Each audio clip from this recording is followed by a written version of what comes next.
Advertencia, lo que viene a continuación es no apto para mentes aburridas. Las opiniones vertidas en este programa son de exclusiva responsabilidad de nuestra insaciable curiosidad.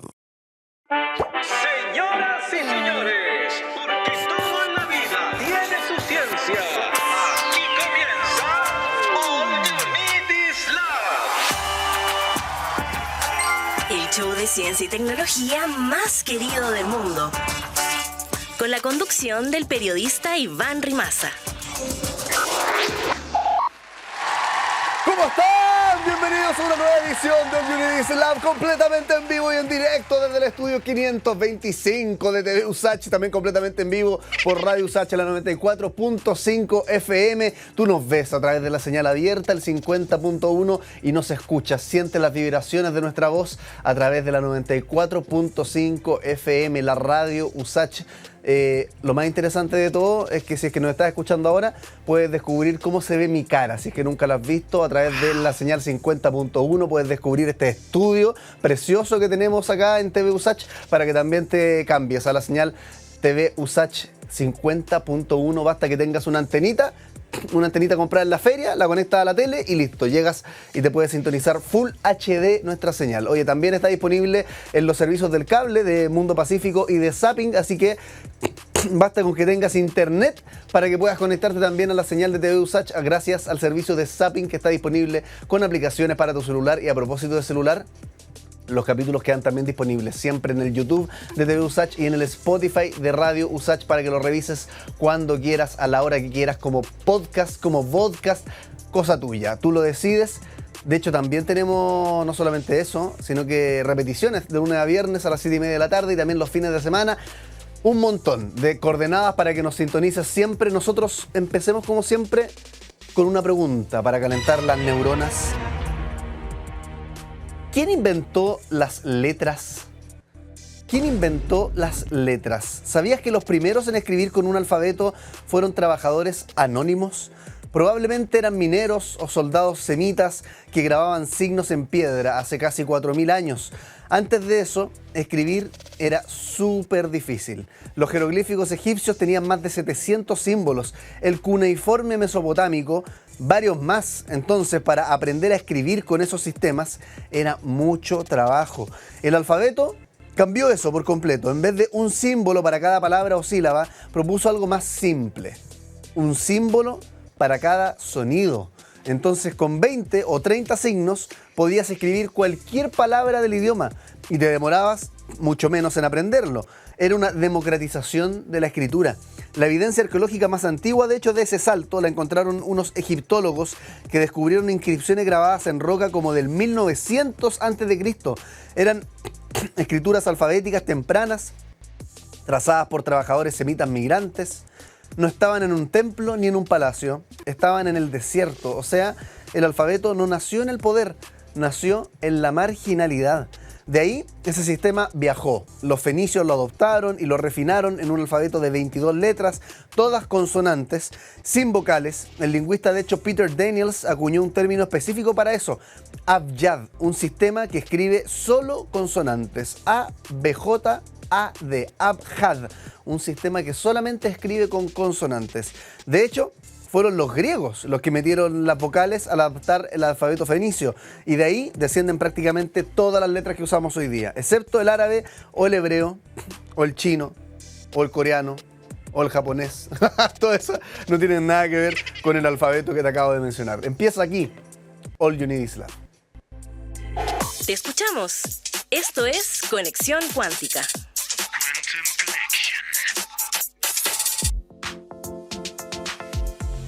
Redes sociales, tenemos varias de ellas: @Radio USACH, @TV USACH, @USACH Oficial y @Diario USACH. En cada una de esas plataformas vas a encontrar la respuesta a preguntas curiosísimas que nosotros subimos, porque entrevistamos acá a expertos, le hacemos preguntas curiosas y las respuestas brillantes quedan alojadas ahí. Tú puedes escanear, de hecho, el código QR que aparece aquí abajito a la derecha de tu pantalla y te vas derecho a las redes sociales de TV USACH y de Radio USACH para descubrir, por ejemplo, la respuesta a ¿la marihuana mata neuronas? ¿El éxtasis es más seguro que el alcohol? ¿El botón del semáforo, por ejemplo, sirve de algo? Y todas esas preguntas tienen respuesta, las puedes encontrar, como te digo, en las redes sociales, @TV USACH, @Radio USACH. ¿Quieres, de hecho, saber la respuesta a una pregunta relacionada con el cáncer de mama? Revisemos el último reel que subimos ayer y míralo, ahí está. ¿A los hombres les da cáncer de mama? Responde la experta. Sí, a los hombres les da cáncer de mama, solo que en un porcentaje mucho menor, un 1 o un 3% de la población masculina puede ser afectada por esta patología. Así que también para ellos es importante estar alerta, sobre todo en la autopalpación. ¿Por qué les da cáncer de mama a los hombres? ¿Qué es lo que hace que les dé en tan bajita proporción? Se conoce mucho menos. La génesis del cáncer en los hombres ha sido mucho menos estudiada, es más difícil también de estudiar porque su tasa de incidencia es mucho más baja, pero claramente se sospecha que los factores hormonales y sobre todo los factores proinflamatorios pueden ser entonces gatillantes o desencadenantes de cáncer en ellos. ¿No sería alocado que se haga una mamografía de repente o es innecesario? No se les hace mamografía, pero sí es importante el tema de la autopalpación y obviamente en el momento de pesquisar algo, acudir rápidamente al médico. Sí. Oye, qué fascinante conversación sobre el cáncer de mama, que también puede darle a los hombres, sorprendente. ¿Y sabes por qué? Porque los hombres también tenemos tejido mamario. Pese a que no tengamos pechos como las mujeres, el tejido mamario está presente en una cantidad menor, por supuesto, pero existe y por tanto, si es que hay tejido mamario, puede dar cáncer. Pero como decía la experta, la incidencia es bajísima, alrededor de un 1%, 3%, dependiendo del lugar donde tú lo veas. ¿Qué nos comentaban? Revisemos ahí los comentarios en redes sociales. @Anto_B dice: no lo sabía, pensaba que solo les daba a las mujeres. Gracias por la info. También nos escribe Klaunioska con una carita triste. Y también Handsome Devil, sorprendidísima con esta información que nos daba Pamela Ehrenfeld, la académica de la Universidad Austral de Chile, sobre todos estos temas que nos afectan no solamente a mujeres, sino que también ahora lo sabemos a los hombres. El cáncer de mama. Seguimos con más All You Need Is Love. Y ahora, ¿quién podrá explicarnos? Vamos a hablar sobre el dolor. ¿Qué es el dolor? Porque si es que yo busco en Google y le pregunto a la RAE qué diablos es el dolor, es una señal de alerta del sistema nervioso que avisa cuando algo daña o puede dañar el cuerpo. Es una experiencia física, emocional y desagradable, varía dependiendo de cada persona, pero el tema es que si viene un sistema de protección vital, ¿qué pasa si es que el dolor dura 1 año, 3 años, 5 años? 10 años se empieza a transformar como una enfermedad en sí mismo, ¿no? Así que vamos a hablar sobre dolor crónico, dolor neuropático con Margarita Calvo. Ella es profesora de la Universidad Católica, especialista en dolor. Margarita, te damos un aplauso. Gracias por estar acá en el programa. ¿Cómo te va? Muchas gracias. Bien, gracias por la invitación. Oye, Margarita, ¿tiene algo de cierto lo que decía al principio, que el dolor tiene una función, que es como ser una alarma, pero puede llegar un momento en el que la alarma ya no tenga mucho sentido, si es que se extiende? ¿Qué pasa con el dolor crónico? Exactamente. Entonces, la definición de dolor, como bien decías tú, es una experiencia sensorial y emocional, que uno la percibe con todas las componentes, no solamente del dolor que está pasando, sino que también los componentes emocionales asociados, culturales asociados. Y el dolor es una experiencia sensorial y emocional que en el fondo nos protege frente a las cosas que podrían dañarnos. Entonces, si hay algo que nos daña, como una tetera caliente, ¿cierto? O algo caliente, uno pone la mano e inmediatamente tiene la alarma de que eso me va a producir daño. Sí. Entonces, bueno, es protectivo y en la evolución siempre se ha mantenido esta sensación porque nos protege y nos permite vivir. Ahora, cuando la señal de alarma se apaga, o sea, cuando se deja de haber daño, normalmente debería apagarse esta señal de alarma. Pero a veces eso no pasa. Y el dolor se puede volver crónico y puede durar... Crónico, por definición, decimos que es 3 meses, aunque en verdad es una definición... Pero el mínimo, el para investigación, en el fondo. Pero básicamente es crónico cuando se va más allá de que ya se mejoró el tejido, ya no hay una situación de alerta, pero sigue estando el dolor. Oye, ¿y por qué sentimos dolor desde la neurociencia? ¿Qué es el dolor? Entiendo que hay unos receptores que trabajan que son los nociceptores. Sí. ¿O no? ¿Cómo funciona el sentir el dolor desde la neurociencia? Básicamente nosotros tenemos estos receptores que están en toda nuestra piel y también por dentro, alrededor de nuestros órganos, y que básicamente estos son receptores que son capaces de identificar cualquier estímulo si es de muy alta magnitud. Ya. ya sea calor, frío, un estímulo mecánico, si es de muy alta intensidad, como un pinchazo, un martillazo, estos receptores solamente captan estímulos de muy alta intensidad. Ya. Y son de muy alta intensidad, generan un potencial de acción en la neurona sensorial, que es la que está conectada, o sea, la que tiene estos nociceptores, y manda la señal eléctrica hacia nuestra médula espinal y de ahí sube hacia el cerebro, pasando por varios centros, que eso es súper interesante, porque hay un procesamiento del dolor, que el dolor no es simplemente lo que sentimos, lo que detecta nuestra neurona sensorial, sino que también el contexto. Y pasa, tiene un importante componente del sistema límbico, de las emociones, de las experiencias previas, de la cultura en la que vivimos. Entonces, por eso es que es tan subjetivo y tan variable. Sí, de hecho, ¿tiene que haber necesariamente un daño físico para que haya dolor? No, esa es una muy buena pregunta. De hecho, la definición dice que es una experiencia emocional y sensorial desagradable que se asocia a daño de tejido o potencial daño de tejido. Pero no necesariamente lo hay. No necesariamente lo hay, exactamente. Porque o no sabemos, de repente lo hay y no somos No lo hemos capaces visto, de no lo hemos verlo, identificado. como la fibromialgia, que la gente tiene un dolor crónico severo, discapacitante, y uno hace todos los exámenes y sale todo normal y no encontramos dónde está el daño. No sabemos si no estamos siendo capaces de verlo. Tal vez en unos años más vamos a encontrar un examen que nos permita identificar la fibromialgia, o que claramente es un problema del sistema nervioso y no tiene nada que ver con los nociceptores o con los receptores. ¿Cómo puede ser que haya un dolor entonces? Es como un dolor invisible. No sabemos el origen. Es que el dolor es lo que En uno el caso de la fibromialgia, estoy diciendo. Claro. El dolor es lo que uno percibe en la corteza cerebral. Ya. Entonces, básicamente, un componente de estas cosas, que como nosotros percibimos el dolor, un componente es la nocicepción, que es la activación de estos receptores. Pero hay otros componentes también. Entonces, puede ser que estamos, o tal vez la nocicepción en esos casos es muy pequeña, pero está amplificada en el sistema nervioso central y no estamos viendo el daño al tejido. ¿Y funciona igual el dolor agudo versus el dolor crónico? Es decir, si una persona se golpea y se moretonea, ¿el proceso para sentir el dolor va a ser similar al de una persona que está sintiendo dolor por fibromialgia o por otra cuestión? Lo que pasa es que el dolor tiene varias etapas donde lo podemos modular. Entonces, el dolor agudo, de que te cortas, te pasa algo, llega la señal directo hacia el sistema nervioso central y no hay mucho procesamiento porque es agudo y es puntual. Ahora, cuando se vuelve crónico, hay mucho más procesamiento a nivel del sistema nervioso central, en que tenemos unas vías que son inhibitorias y otras que son excitatorias. Entonces puede ser que depende del contexto, la situación, sobre todo los dolores crónicos, las vías inhibitorias están muy inhibidas, valga la redundancia en el fondo, y las vías excitatorias están muy exaltadas. Entonces, básicamente, esta modulación del dolor deja de tener importancia, o sea, al revés, se modula hacia lo excitatorio y entonces puede haber lo que llamamos una sensibilización central. ¿Qué significa que un dolor sea neuropático? Neuropático Te lo pregunto porque trabajé en la unidad del dolor neuropático de la Católica y yo dije que eso, el dolor neuropático, se diferencia del dolor crónico. ¿El dolor neuropático es crónico? Ahí me surgen dudas con las categorías. El dolor neuropático se refiere a el origen del dolor, de dónde viene el dolor, no la temporalidad. Entonces el dolor neuropático puede ser agudo o puede ser crónico. Ya. Y básicamente el dolor neuropático se refiere cuando hay daño de alguna parte del sistema somatosensorial, o sea, de las neuronas sensoriales o alguna parte en las que ascienden en la médula espinal o en alguna parte ya sea en el cerebro. Entonces, cuando hay algún daño en alguna parte de esta vía, aparece este dolor que es diferente, es un dolor severo, paroxístico, en el sentido de que de repente uno está bien y de repente aparece un dolor súper severo, que en el fondo inseguriza mucho a la gente. No sé, alguien tenía un paciente que era camionero y no podía manejar porque en cualquier minuto le podía venir el dolor, aunque no lo tuviera todo el tiempo.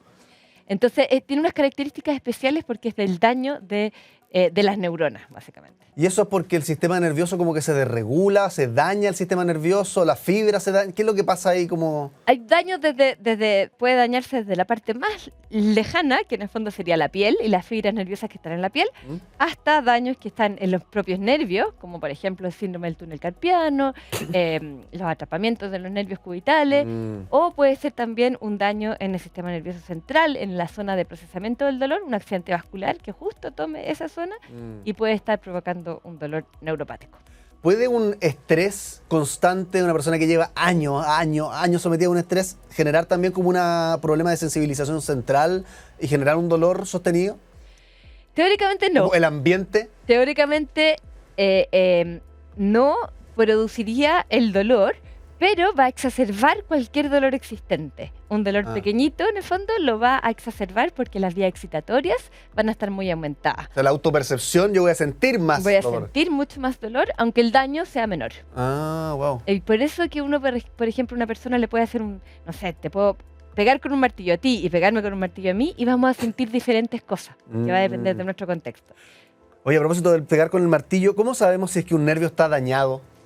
Un nervio está dañado. ¿Hay lo algún vemos- examen que pueda ver eso? Depende cuál nervio sea, generalmente se usan diferentes exámenes. Puede ser una electromiografía, si es un nervio grueso, puede ser imágenes, si por ejemplo es un accidente vascular encefálico.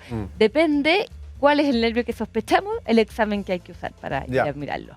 Ya, y en el caso de que el nervio esté dañado, ¿ahí se habla entonces de un dolor neuropático? Exactamente, sí. Hay que Entiendo. tener, para decir que es un dolor neuropático, se requiere demostrar que hay un daño en el sistema nervioso. Oye, y yo investigando para esta entrevista encontré otro concepto que era el dolor, no sé si existe esta palabra, quizá me equivoco, nociplástico. Nociplástico, Ya, sí. y el dolor nociplástico, a diferencia del neuropático, lo que yo entendí es como no sabemos de dónde viene. ¿Es eso? El dolor, ya, primero está el dolor nociceptivo, que es el dolor agudo, protector, que nos ayuda a que no nos quememos, no nos hagamos daño. Sí. ¿Ya? Que es el que yo me pongo frente a un estímulo muy intenso y me duele Ajá. y yo sé que tengo que sacar la mano. El dolor neuropático, en cambio, es el dolor por un daño a un nervio. Pero hay muchos dolores en la clínica que uno ve en los pacientes que son entre medios, no son ni nociceptivo ni neuropático. Generalmente es un dolor que se inició por un estímulo agudo, pero se mantiene por una hiperactivación del sistema nervioso central. Entonces es neurológico, pero también es por la señal de dolor. Wow. Como la mezcla de dos cosas. ¿Y cómo se puede resetear ese sistema nervioso que quedó sobreactivado?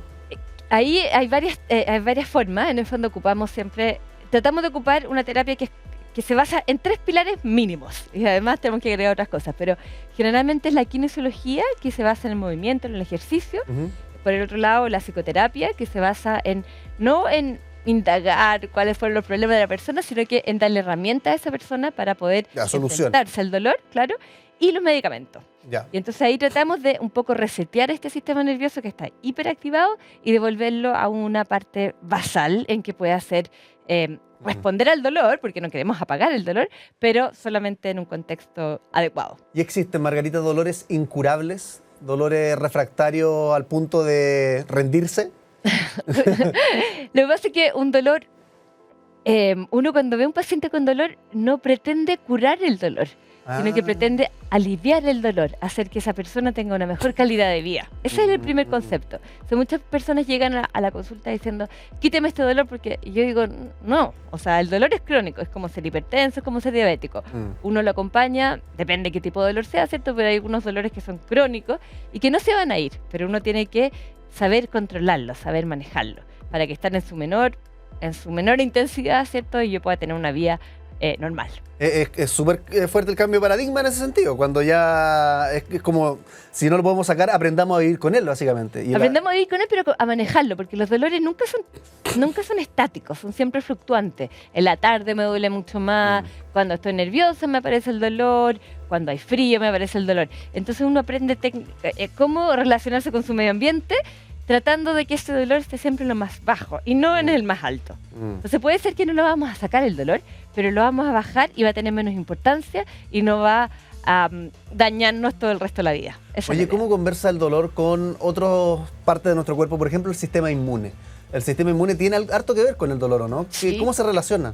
El sistema inmune, muchos de los dolores neuropáticos, por ejemplo, o nociplásticos, son porque hay inflamación, y eso es del sistema inmune. Entonces, la inflamación induce activación de los receptores del dolor, hace que uno sienta mucho más dolor, ¿ya?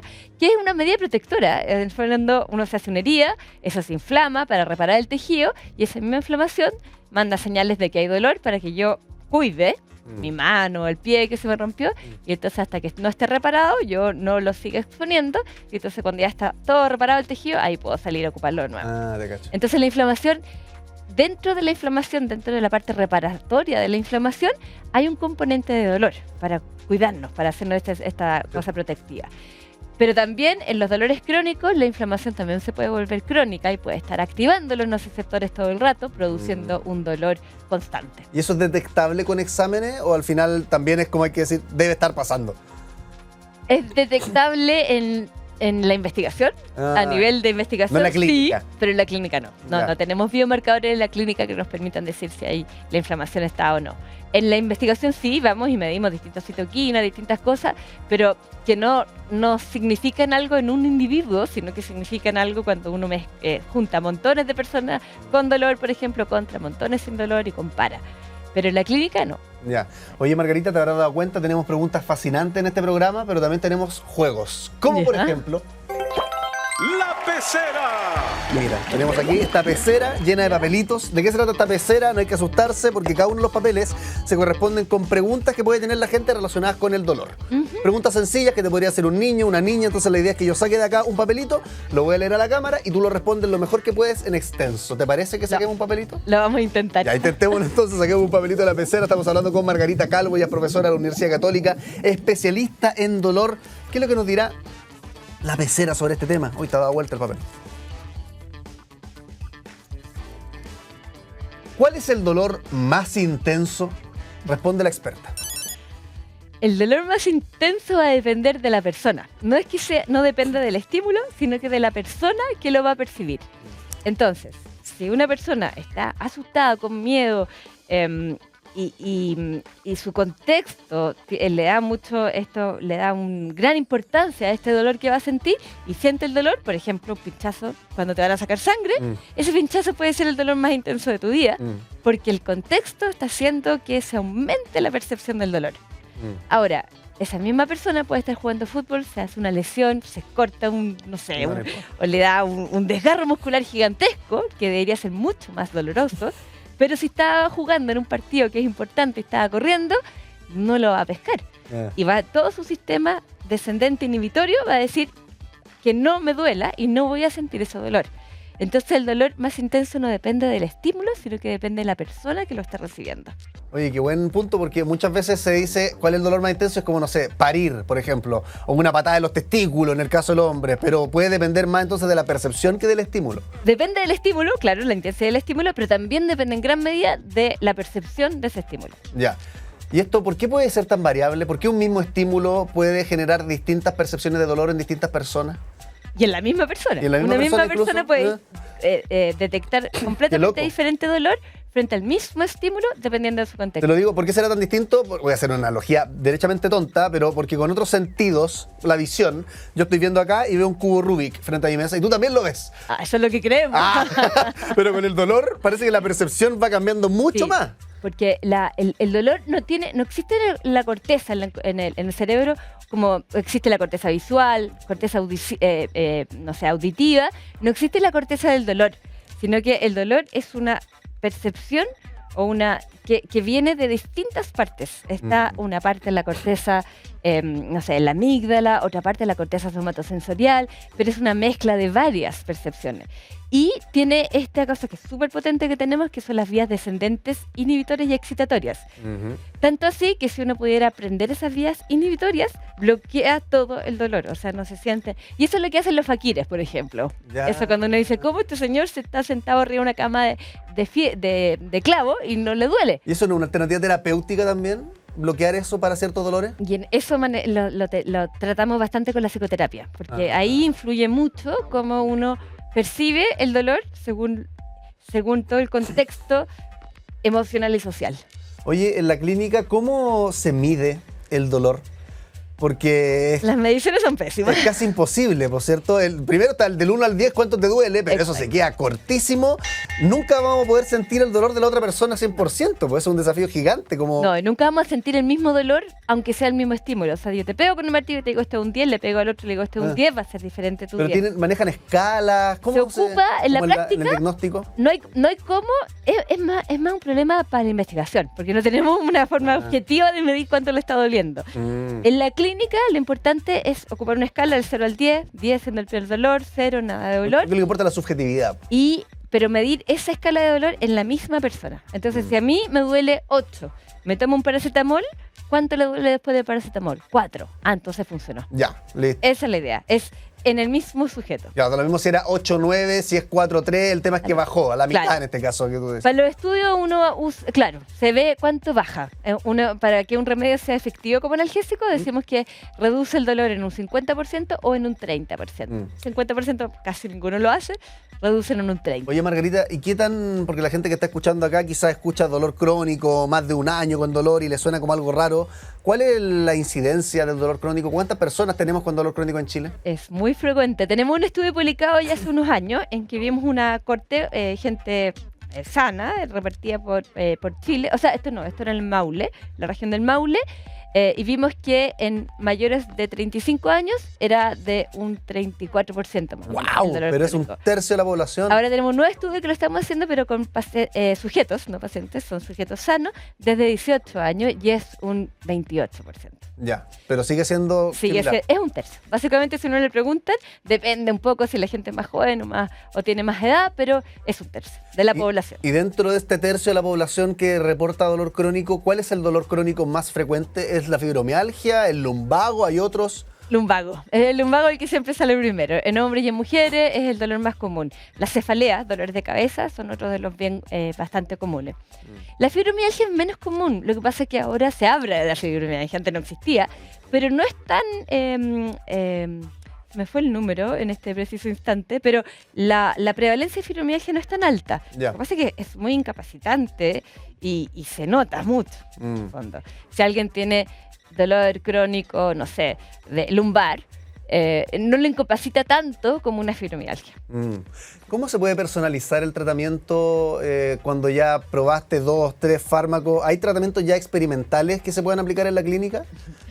Esa es la pregunta que me hacen mis pacientes y bueno, la verdad es que no. En la clínica uno tiene que regirse por la evidencia que existe. Y las evidencias disponibles son este fármaco. No es el laboratorio. No es el laboratorio, es que es súper diferente. En el laboratorio sí probamos, encontramos distintas moléculas y resulta que la bloqueamos o la activamos tratando de ver si eso cambia con el dolor. En el futuro, yo creo que para allá vamos, en que uno va a poder ver un poco... Esto va a ser en varios años más, pero uno va a poder ver su genética, depende de los genes que tenga y va a poder ver cuál va a ser el medicamento más adecuado según su condición. Medicina personalizada. Claro, según su condición, primero cuál sea el daño que tenga y según su genética. Y eso va a ser buenísimo, pero todavía no hemos llegado allá. ¿Y modulación con electricidad se ocupa? Existe, la ocupamos harto. Porque yo entrevisté hace un ratito, hace unos meses, a un médico que tenía una máquina que se la ponía en el tobillo a las mujeres para el dolor menstrual, por ejemplo, y estimulaba justo un nervio que le llegaba, no me acuerdo cómo llegaba, pero el tema es que le aliviaba los dolores, dismenorrea, otras cuestiones. Entonces me imagino estimular con electricidad ciertos nervios y que uno descubre justo cuál es el que le produce el dolor, ¿podría ser prometedor? Hay harto estudio tratando de buscar esto, la neuromodulación se llama, tratar de modular la actividad de los nervios.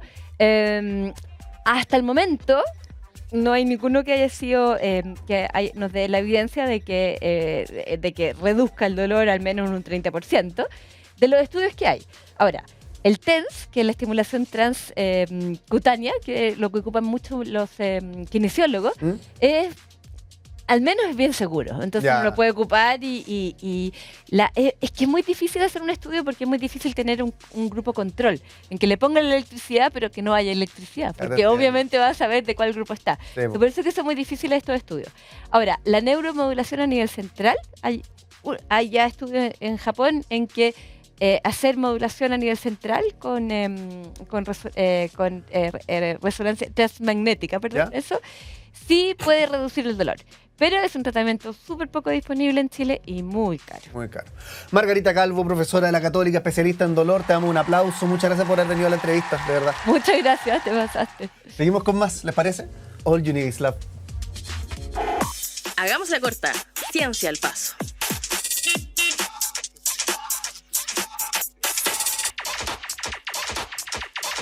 Oye, seguimos con noticias. ¿Qué tipo de ejercicio es el más eficaz para mejorar el sueño? ¿Qué tipo de ejercicio es el más eficaz para mejorar el sueño? Bueno, un metaanálisis publicado en la revista Sleep and Biological Rhythms concluyó que el yoga de alta intensidad es la práctica que más contribuye a mejorar la calidad del sueño en personas con trastornos del descanso. La investigación, difundida por Infobae, comparó los efectos de distintas rutinas de ejercicio y analizó los resultados de 30 estudios realizados con más de 2.500 participantes de diferentes edades y países. De acuerdo con el estudio, el programa más efectivo consiste en realizar 2 sesiones semanales de yoga de alta intensidad con una duración máxima de 30 minutos por sesión durante un periodo de 8 a 10 semanas. Esta modalidad obtuvo mejores resultados que las caminatas, mejores resultados que el ejercicio aeróbico, mejores resultados que el entrenamiento de fuerza, que incluye actividades como el pilates y el levantamiento de pesas. A diferencia del yoga tradicional, que suele asociarse con movimientos lentos, movimientos suaves, el yoga de alta intensidad incorpora transiciones rápidas entre posturas y utiliza el propio peso corporal para generar resistencia, es decir, tiene algo parecido como la calistenia. Los investigadores señalaron que la combinación de esfuerzo muscular, movimiento y control de la respiración podría ayudar a relajar el organismo y favorecer un descanso nocturno más reparador. El equipo de la Harbin Sport University en China también explicó que otras prácticas como el tai chi y el pilates han demostrado beneficios para el sueño. Sin embargo, los resultados pueden variar debido a las diferencias en la intensidad, la duración y la forma en que se aplica cada disciplina. De hecho, investigaciones anteriores incluso han relacionado el control de la respiración con la activación del sistema nervioso parasimpático, que está vinculado con la relajación. Bueno, pese a los resultados, los autores advirtieron que las conclusiones se tienen que interpretar con cautela debido al número limitado de estudios disponibles y a las características específicas de las personas analizadas. Así que por esta razón plantearon la necesidad de realizar investigaciones de mayor calidad que permitan confirmar los hallazgos. Mientras tanto, el yoga de alta intensidad aparece como una alternativa prometedora para quienes buscan mejorar sus hábitos de descanso. Yoga de alta intensidad, entonces, el nuevo deporte que podría ser eficaz para mejorar el sueño. Anótalo ahí. No es el yoga tradicional, el yoga relajado, que igual deja cansado muchas veces. Yoga de alta intensidad. Por si no lo conocías, pégale ahí una googleada y puede que mejore también tu dormir. Pausa y volvemos con más en breve. All You Need Is Love. La máquina del tiempo.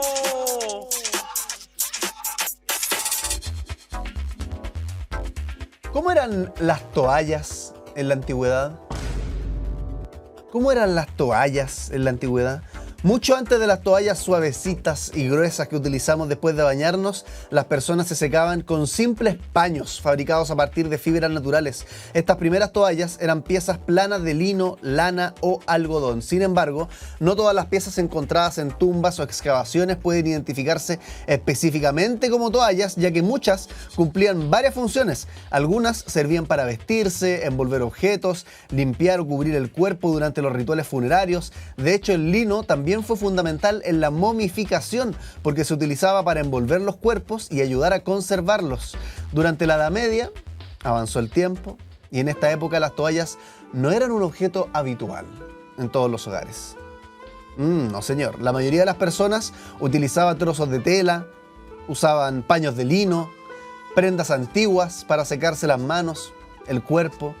En muchos casos, de hecho, una misma pieza podía emplearse como toalla, como servilleta, como mantel, como paño de limpieza. En los baños del mundo islámico y posteriormente en los baños otomanos se desarrolló el peştemal o el pestemal, que era un pañito delgado, largo y ligero, fabricado principalmente con algodón o lino y se utilizaba para cubrir el cuerpo y poder secarse después del baño. A diferencia de las toallas modernas, esto absorbía el agua sin volverse demasiado pesado y podía transportarse con facilidad. De hecho, con el crecimiento del comercio y de la industria textil, el algodón comenzó a extenderse como material para fabricar paños más absorbentes. Sin embargo, las toallas continuaron siendo un artículo asociado principalmente a las clases altas hasta que la producción industrial permitió abaratar su precio.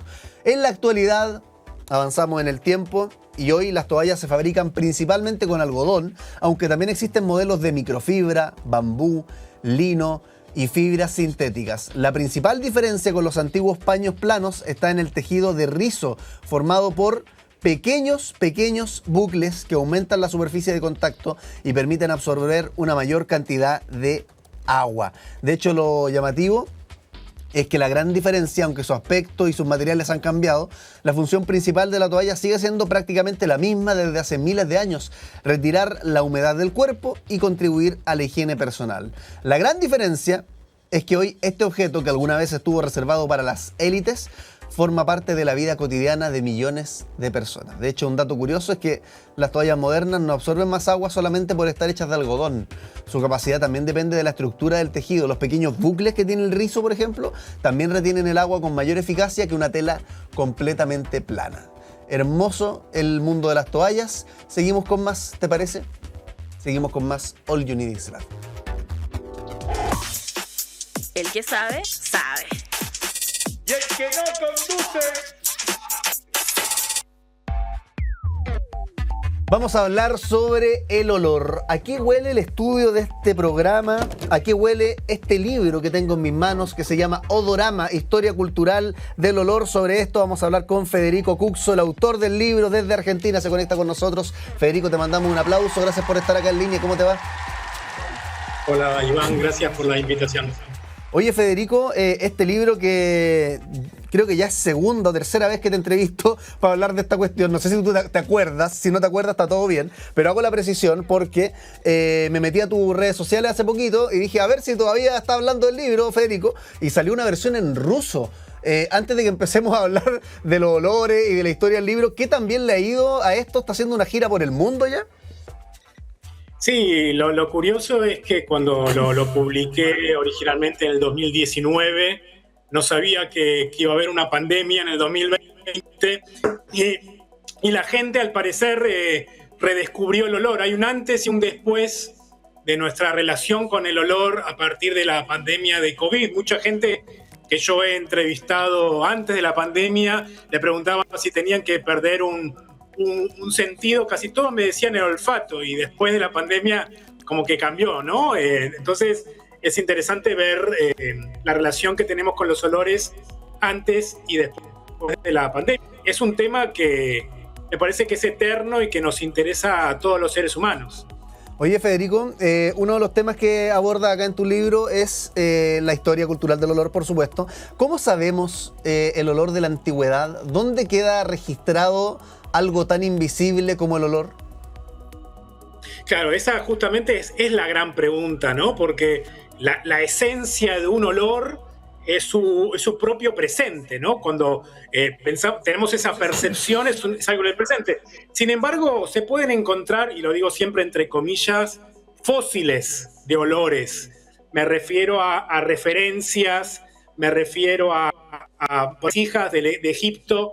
Se han encontrado resinas, se han encontrado jeroglíficos con referencias aromáticas. Siempre es una reconstrucción indirecta, y en verdad nunca vamos a saber exactamente cómo olía Chile en el 1700 o Francia en el 1300, ¿no? Es una reconstrucción. ¿Y qué pasa con...? Sin embargo, lo interesante es eso justamente, ¿no? Ponernos a pensar algo que quizá no pensábamos. ¿Cómo olía Chile en 1920? ¿No? O sea, son preguntas que la historia en general no se ha hecho, y me parece que lo interesante es hacernos esa pregunta, y en especial, más allá del pasado distante, empezar a pensar en el olor como una parte de nuestra biografía, y no solo como biografía personal de tuya, mía, qué olores conforman tu vida, sino también la vía olfativa de nuestros países.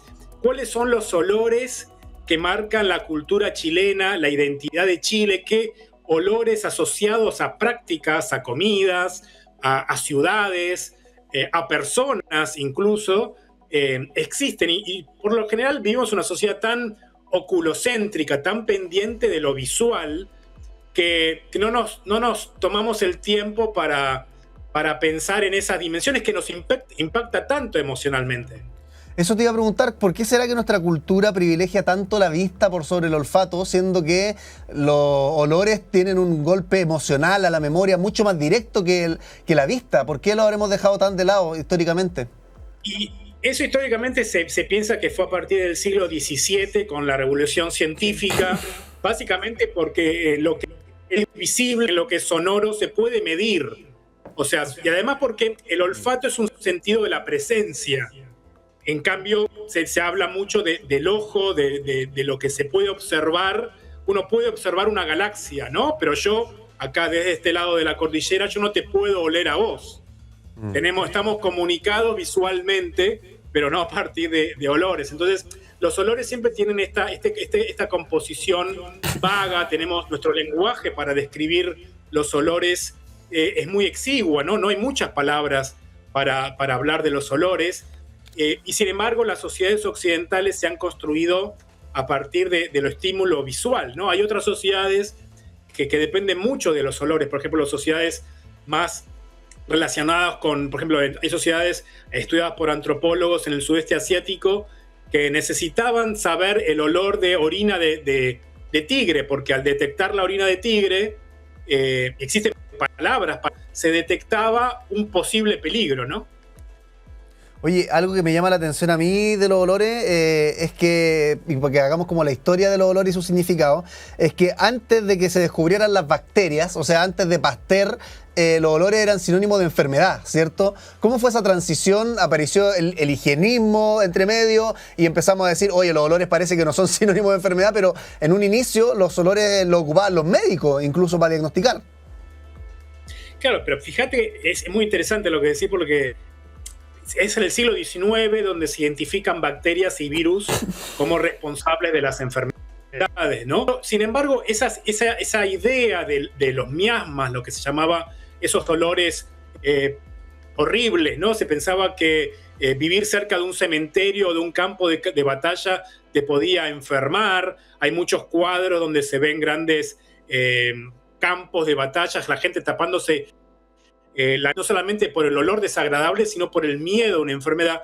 Ciertas ideas aún las vivimos en la actualidad, ¿no? De hecho, si uno estudia la historia de las pandemias, lo primero que se hacía cuando había una enfermedad en una ciudad, se encendían grandes fogatas con maderas aromáticas, porque se pensaba que los aromas agradables funcionaban como una suerte de protección.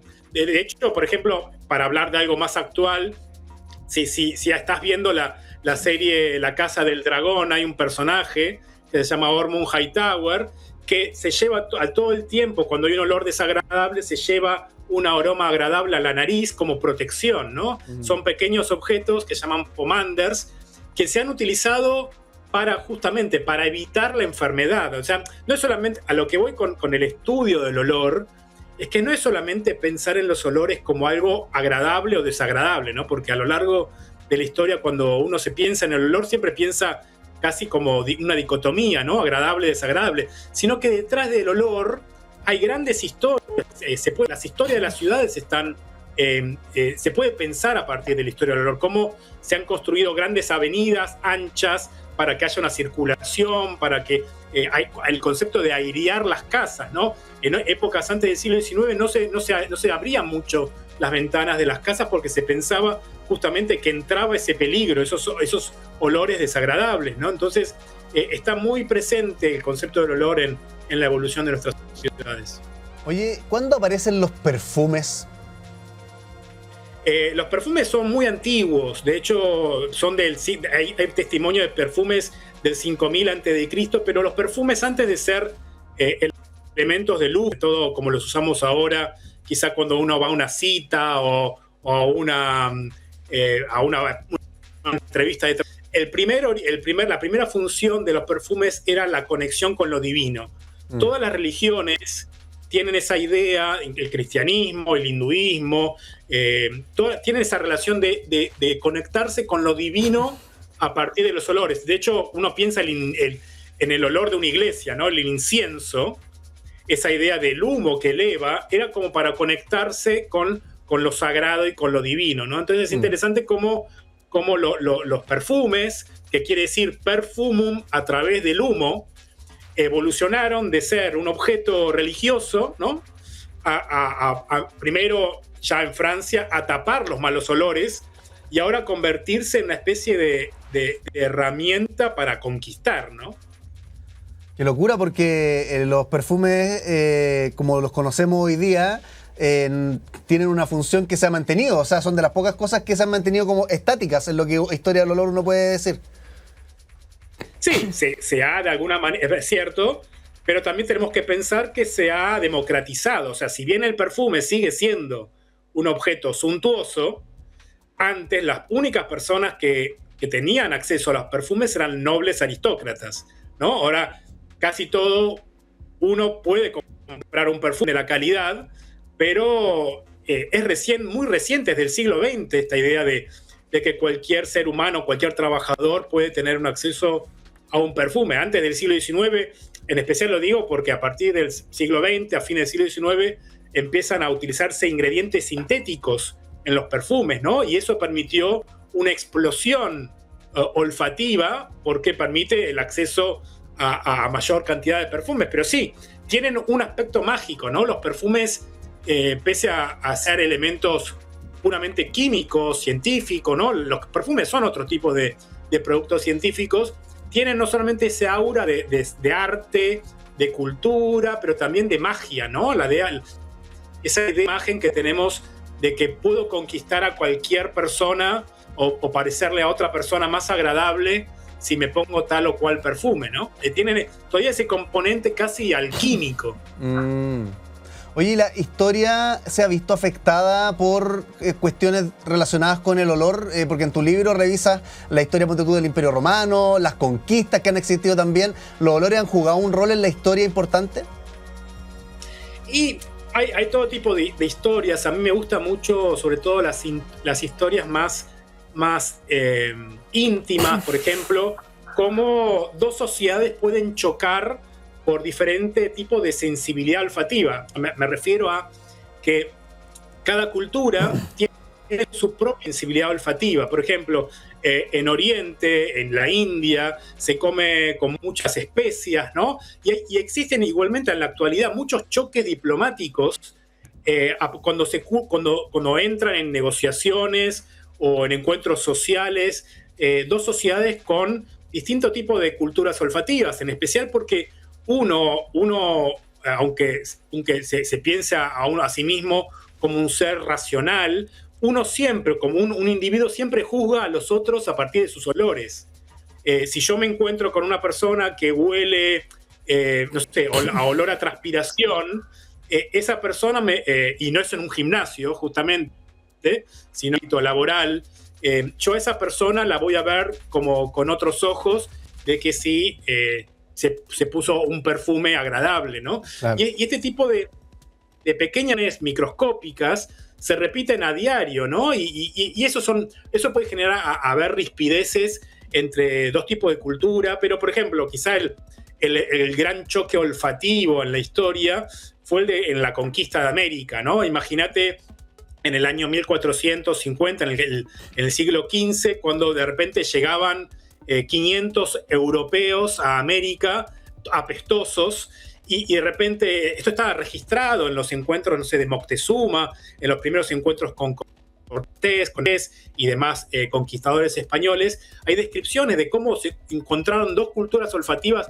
distintas. Los mexicas, los aztecas, tenían una cultura higiénica muy desarrollada. Uno quizás desde nuestro presente lo piensa como bárbaros, pero en cambio los avanzados olfativamente eran los aztecas, y se encontraron con 500 hombres blancos, apestosos, y eso generó un punto de choque. De hecho, los españoles se preguntaban por qué estos hombres, estos individuos se bañan tanto, ¿no? En Europa la costumbre de bañarse era algo excepcional, no por la idea de que eran sucios per se, sino porque se pensaba que al bañarse se abrían los poros e ingresaban los miasmas y podían una persona enfermarse, ¿no? Entonces, claro, este tipo de registros, de choques, que como te digo hoy, aún los vivimos, ¿no? Hay una película surcoreana que se llama Parasite, en que una familia rica es invadida de alguna manera por una familia pobre, y la familia rica dice, ¿quiénes son estas personas que huelen a la pobreza? Hay muchos prejuicios olfativos. Todavía cuando uno entra en el metro, en un colectivo, en un bus, uno siente olores que la cultura nos hace pensar como despreciables, ¿no? Entonces, es interesante también lo que intento en estas investigaciones, en este libro, es hacer algo mínimo como pensar el olor, ¿no? Ya que estemos hablando del olor en este momento de vista a la distancia, es algo que quizá en otra época no se hacía, ¿no? Porque hablar del olor siempre estuvo hablado de negatividad. De hecho, la palabra olor, si tú estás ahí y vas a una reunión, a un cumpleaños y dices que hay olor, cuando se piensa el olor en una cuestión de negativo, ¿no? Sí. De hecho, tiene distintas cargas cuando uno habla de aroma, de perfume, de fragancia, pero en resumen son todas las moléculas invisibles que ingresan en nuestro cuerpo y excitan nuestros nervios, ¿no? Oye, pero siempre socialmente ha tenido una carga negativa el olor. Oye, Federico, qué fascinante. Te habrás dado cuenta que tenemos preguntas increíbles en este programa, pero también tenemos juegos. Como por ejemplo... La ruleta. ¿Y de qué se trata esta ruleta, Federico? Ya lo tenemos acá sobre la mesa. Cada uno de los colores de la ruleta se corresponde con preguntas que podría tener la gente relacionadas con tu libro. Entonces la idea es que yo gire esta ruleta y dependiendo del color en el que se detenga, tú la vas a responder lo mejor que puedas en extenso. ¿Te parece que giremos la ruleta? Sí. Giramos entonces a la cuenta de 1, 2 y 3, mientras conversamos con Federico Cuxo, autor de Odorama, Historia Cultural del Olor, periodista científico que nos cuenta acá la historia de aromas, perfumes y fragancias a lo largo de la historia. Color verde, verde claro. Veamos qué pregunta se corresponde con el verde claro para Federico Cuxo. ¿A qué huele un agujero negro? Responde el experto. Es una pregunta que todavía no hay respuesta, pero lo interesante es hacerse la pregunta. Se han descubierto en el universo todo tipo de moléculas. Por ejemplo, Venus olería a huevos podridos, ¿no? Obviamente que si uno pudiese viajar a estos lugares, no se puede sacar el casco para oler porque moriría al instante. Pero a partir del conocimiento de estas moléculas, ¿no? Las moléculas en Saturno, en Júpiter, en asteroides, se puede de alguna manera indirectamente suponer cómo olerían esos lugares si hubiese aire y uno pudiese sacarse el casco y olerlo con nuestro aparato olfativo que es la nariz, ¿no? ¿Por qué hacerse esa pregunta, Federico, de cómo huele el espacio exterior? Yo creo que es una duda que tenías, pero responderla, como bien lo estáis tratando de hacer ahora, es bien difícil. Sí, primero por el esfuerzo intelectual, ¿no? De hacerte una pregunta que te sacude, porque nos enseñan que el universo es puramente visual, estímulos, ¿no? Hay registros, por ejemplo, muy interesantes de los astronautas que fueron a la Luna, incluso de los astronautas que están en este momento en la Estación Espacial Internacional, en la Luna, que cuando volvían de sus caminatas lunares, hay descripciones y registros que describían esos olores, ¿no? El olor de la superficie lunar. ¿Por qué? Porque caminaban, las moléculas del suelo se pegaban a sus trajes espaciales y cuando entraban, y ya en una atmósfera que podían oler, olían a hidrocarburos. Hay registros de las personas que hacen caminatas espaciales cuando salen de la Estación Espacial Internacional, que describen estos olores, ¿no? Porque tiene que ver, porque el universo es un universo químico. O sea, el universo está compuesto de moléculas.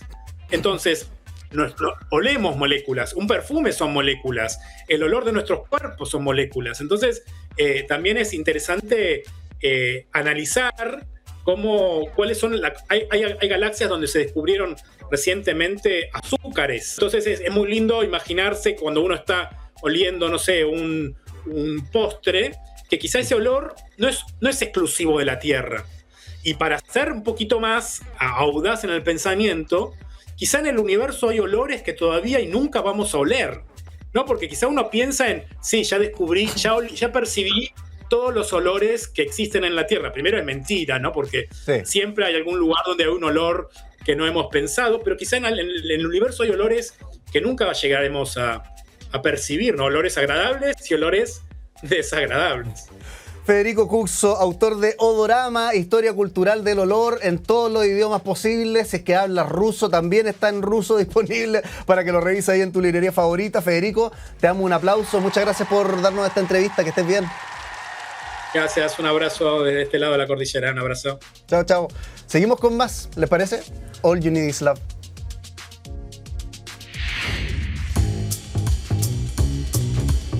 Ay, ay, ay, hablamos de todo el día de hoy. ¿Quién inventó las letras? Fue la pregunta que te hice al principio. En la primera mitad del programa hablábamos sobre dolor crónico. ¿Qué pasa cuando un dolor no termina nunca? Y recién hablamos sobre Odorama, Historia Cultural del Olor, que acá lo tengo por si lo quieren leer. Vengan a Metro Estación Central, entran a la USACH y me asaltan para quitarme el libro de mis propias manos. Nosotros, recuerda, nos encontramos de lunes a viernes de 11 de la mañana al mediodía, completamente en vivo y en directo por TV USACH y por Radio USACH. Que estés muy bien. Chao, chao.